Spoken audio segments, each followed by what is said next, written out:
Is there any way you can get out of the building? I don't know without waking him, and I'm scared.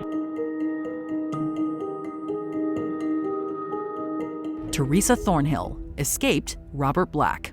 Between 1981 and 1986, Robert Black committed the sexual assault and murder of at least 4 girls in the UK. I don't understand myself. If you ask myself why,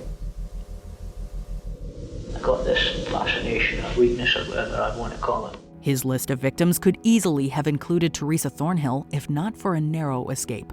In April 1988, Thornhill was walking home when she was approached by Black in his van. The criminal pretended to have engine trouble, and when she approached him, he grabbed her and attempted to shove her into his van. It's important to understand that a serial killer of the kind that Black was, he was an obsessed serial killer, not an incidental serial killer.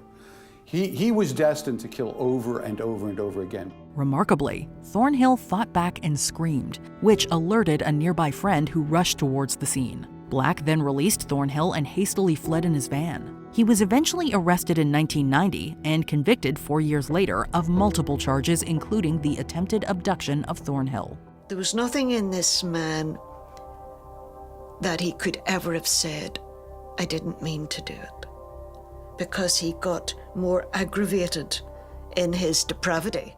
Roger Sproston escaped William Bonin. Many hitchhikers in the United States have sadly fallen victim to depraved killers. I mean, it was a very, very terrifying time.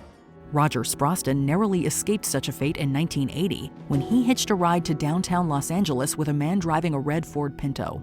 Unbeknownst to him, the driver was William Bonin, a notorious killer who had already sexually assaulted and murdered more than a dozen men and boys. Bonin admitted to 24 murders that he had committed and identified pretty much those individuals off that chart. Sproston was unknowingly poised to become his next victim. However, when Bonin attempted to strangle the hitchhiker, he managed to wiggle his fingers under the rope and fought his way out of the car. Sproston quickly flagged down a police car and described Bonin to the officers. He was reportedly arrested just 10 days later. Bonin was arrested. They ID'd him, put his picture up, address, the whole bit. Cynthia Vigil escaped David Parker Ray. Dubbed the Toy Box Killer, David Parker Ray is believed to have murdered up to 60 women. Dozens of women were taken into David Parker Ray's toy box, a trailer turned torture chamber in Truth or Consequences. Ray kept his victims captive in his trailer or toy box, where he sexually assaulted them repeatedly, sometimes with other accomplices. His reign of terror ended in 1999 after he kidnapped Cynthia Vigil. He put his handcuffs on me, and he had me in his trailer, and he drove me to Elfin Butte. Vigil was held captive for 3 days by Ray and his girlfriend, Cindy Hendy.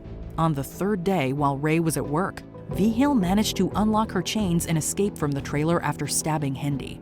A neighbor took her in and promptly called the police, leading to Ray's arrest. He was sentenced to 224 years in prison for kidnapping and torture, but died of a heart attack 1 year later. Ray died in prison in 2002 and took his evil secrets with him. Vigil Jaramillo hopes by sharing her story, some of those secrets will be unearthed. Please, you guys come forward. This man was a very sick man. Jane Doe escaped Sean Great. Over the span of a decade, Sean Great murdered at least 5 women in Ohio, including 2 of his former girlfriends. This morning, investigators are piecing together the portrait of a possible serial killer. In 2016, he abducted another woman, whose identity remains confidential. Great held her captive in a house in Ashland, Ohio, subjecting her to repeated sexual assaults over 3 days. Despite the harrowing situation, the victim was able to use Great's phone to call 911 while he slept and stayed on the line until police arrived. Is there any way you can get out of the building? I don't know without waking him, and I'm scared. Upon reaching the location, officers arrested Great and discovered the bodies of 2 more women on the property. The killer was indicted on 23 criminal counts, including aggravated murder and kidnapping. He pleaded guilty to the charges and was subsequently sentenced to death. Death by lethal injection. The judge's ruling followed the jury's recommendation. Court further orders that each of the death penalties be carried out by appropriate authorities. Lisa McVeigh escaped Bobby Joe Long. Today, Lisa McVeigh is a motivational speaker and police officer specializing in the sex crimes unit. Her career path was greatly shaped by a traumatic experience during her teenage years. It frightened me because where I worked at, I used to have to ride a bicycle. And I used to always wonder or worry, would I be the next victim? And then you think, it can't happen to me. But it did. Back in 1984, McVeigh was abducted while riding her bike home from work. Her captor was Bobby Joe Long, a notorious serial killer who was already responsible for the deaths of at least 8 women. Long later confessed to at least 8 murders over that 8-month span in 1984 and was sentenced to death. A lot of lives just gone right down the tubes because of me. You know, in one way or another. And it's not a good feeling. It's not a pleasant feeling. McVeigh was held captive for 26 hours, during which she was tortured and sexually assaulted. However, she managed to build an unlikely connection with Long and ultimately persuaded him to let her go. So I told him, I said, listen, it's unfortunate how we met. I could be your girlfriend. I could take care of you. And no one ever has to know. Reverse psychology, I guess. Coddling him like a 4-year-old child. It worked. Once freed, McVeigh provided crucial information to the authorities that helped them apprehend Long less than 2 weeks later. Jennifer Asbenson escaped Andrew Urdiales. From 1986 to 1996, Andrew Urdiales targeted 9 women and successfully claimed the lives of 8, with only 1 eluding his murderous grasp.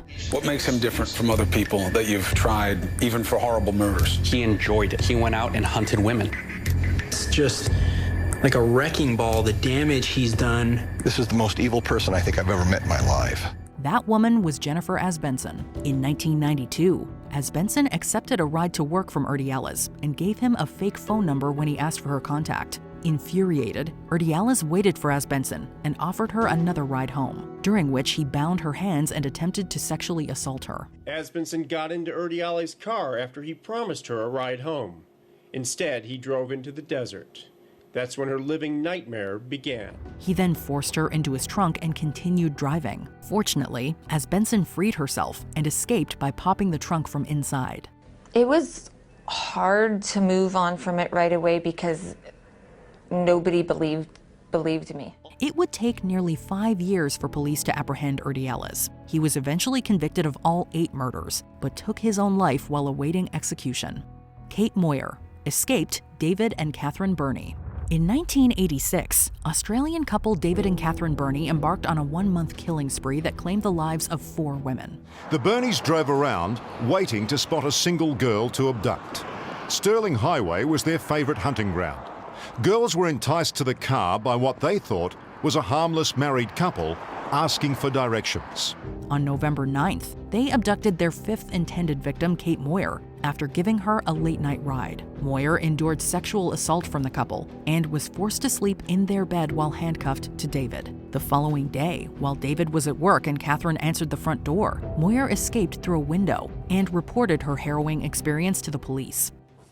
Catherine put the girl to one side. Seeing her opportunity, the young lady, no clothes on, jumped straight through the window. Initially met with skepticism, Moyer was able to convince officers through the detailed account she provided. After the Burneys were arrested, David confessed to the killing spree and disclosed the whereabouts of their victims' remains. The Burneys were sentenced to life on 4 counts of willful murder, to be served concurrently. That meant a 20-year minimum jail term. But Justice Wallace said then, "In my opinion, you should not be released from prison ever." Carol DaRonch escaped Ted Bundy. By the time notorious serial killer Ted Bundy attempted to abduct Carol DaRonch in 1974, the world was yet to know just how diabolical he was. Bundy had approached DaRonch at a mall in Utah posing as a police officer investigating a carjacking. A man approached me. He said he was a police officer.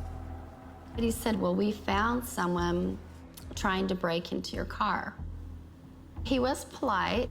He asked me if I wanted to come out to the car with him and see if anything was missing. He asked DaRonch to accompany him to a supposed police station, but once in his car, he attacked her and tried to handcuff her. What he wasn't prepared for was DaRonch's fierce resistance. The then 18-year-old fought back and managed to escape after jumping out of the car. And it was really shocking to find out later that he was so angry I had gotten away. He just drove somewhere else and killed someone else. Using information provided by Duranche, police identified and arrested Bundy the following year. He was subsequently convicted of her kidnap and assault and sentenced to 1 to 15 years. Bundy got his verdict that he was guilty. He was going to be headed to a Utah state prison. Tracy Edwards escaped Jeffrey Dahmer. If not for Tracy Edwards, Jeffrey Dahmer's murderous spree might have continued much longer. Edwards told police about Dahmer ending Dahmer's killing spree. Former District Attorney Michael McCann says Edwards deserves the credit for finally exposing Dahmer and his crimes. Had that not happened, had Edwards himself been slain, no one could tell how many more people might have been killed. Edwards nearly lost his life when he followed Dahmer to his apartment after meeting him at a local bar. Once inside, Edwards noticed several unsettling details, including a strong foul odor, boxes of hydrochloric acid, and a blue 57-gallon drum. Before long, Dahmer had handcuffed one of his wrists and brandished a knife which he pressed against his body. I was shocked. I didn't know if he was for real or what, you know. And up and I asked him, well, what's going on, man, you know. And then he started telling me that he would kill me if I didn't do what he said do, you know. He had killed before, you know, and he'll do it again if I didn't do everything he said. Edwards initially played along, but once the opportunity came, he punched Dahmer and escaped the apartment. He would later return with police officers who discovered the human remains in the residence and placed Dahmer under arrest. Edwards testified during Dahmer's trial, helping to put him behind bars.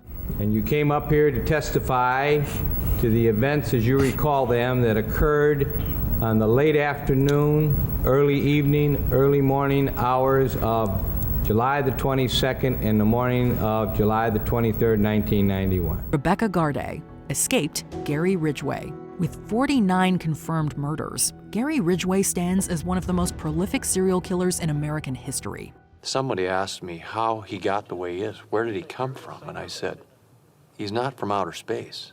He didn't come from Mars. He came from right here in our community. And that's the scary part, right here in our neighborhood. That number might have reached 50 had Rebecca Garday not narrowly escaped a fateful encounter with him. Ridgway had picked up Garday while she was hitchhiking along the Pacific Highway. Looking to earn quick cash, Garday offered to perform an intimate service on Ridgway and led him into the woods. He was right in my face when he was attacking me. He looked at me really strange. He always had weird, evil eyes. Once there, he attacked her and attempted to strangle her. Fortunately, Garday was able to fend him off and sought refuge in a nearby trailer home. As she engaged in certain illicit activities at the time, Garday waited 2 years before reporting her harrowing experience to the police. I had finally got the courage to talk to the police. So one day, out of the blue, I gave them a call. What other lucky individuals do you know have evaded a killer? Let us know in the comments below. The woman who brought Long to justice is now an officer of the law herself.